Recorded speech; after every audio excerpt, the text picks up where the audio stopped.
Salam sejahtera bagi kita semua. Perkenalkan, nama saya Desi Natasha Purba dengan NIM 24030679 dari kelas PTNA. Di sini saya akan menjelaskan tentang metabolisme protein. Metabolisme protein ini diawali dengan proses transaminase. Transaminase adalah proses pemindahan gugus asam amino menjadi asam keto dan alpha-ketoglutarat diubah menjadi L-glutamat.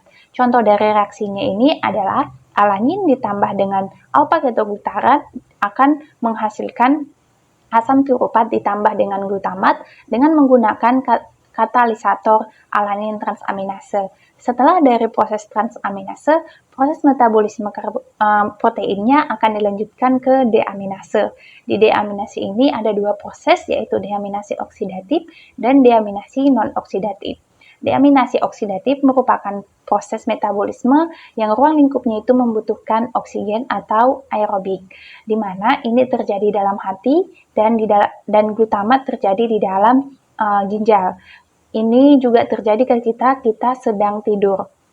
Contohnya itu adalah glutamat ditambah dengan NAD+ ditambah dengan H2O akan menghasilkan alpha-ketoglutarat ditambah dengan NADH+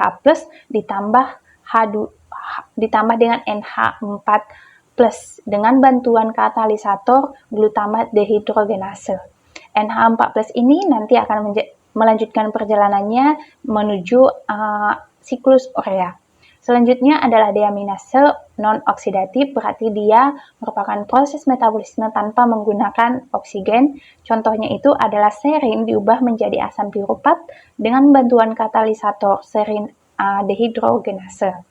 Selanjutnya masuk ke siklus urea. Siklus urea merupakan proses pelepasan asam amonia. Proses pelepasan asam amonia di mana CO2 akan berikatan dengan NH+ dan menghasilkan karboksil fosfat. Dari karboksil fosfat ini akan diubah menjadi sitrulin dengan penambahan ortinin. Dari sitrulin akan diubah menjadi asparat suksinat, arginin suksinat dengan penambahan asparat ditambah dengan ATP. Dari arginin suksinat akan diubah menjadi arginin dengan pelepasan pumaratnya. Dari arginin akan diubah menjadi ortinin, di mana perubahan dari arginin ke ortinin ini terjadi pelepasan H2O dalam bentuk urea. Kemudian ortinin akan balik lagi ke siklus sirtulin, kemudian siklusnya akan terus-menerus terjadi. Setelah itu masuk ke sintesis protein. Sintesis protein merupakan proses perubahan glukosa menjadi asam amino esensial dan asam amino non-esensial, di mana asam amino esensial merupakan asam amino yang tidak berasal dari dalam tubuh kita atau tidak dapat diproduksi oleh tubuh kita, dan asam amino esensial dan asam amino non-esensial merupakan asam amino yang dapat diproduksi oleh tubuh kita, karena tubuh kita menghasilkan asam amino secara terbatas, sehingga kita butuh suplemen dalam tubuh kita. Contohnya adalah glukosa nanti akan diubah menjadi asam piruvat, kemudian asam piruvat ini nantinya akan masuk ke dalam siklus asam sitrat, dan pirupatnya karena sudah masuk ke dalam siklus asam sitrat akan diubah menjadi alpha-ketoglutarat dan oksalaosetat. Alpha-ketoglutarat ini akan menghasilkan asam amino non-esensial seperti glutamat, porit, dan arginin.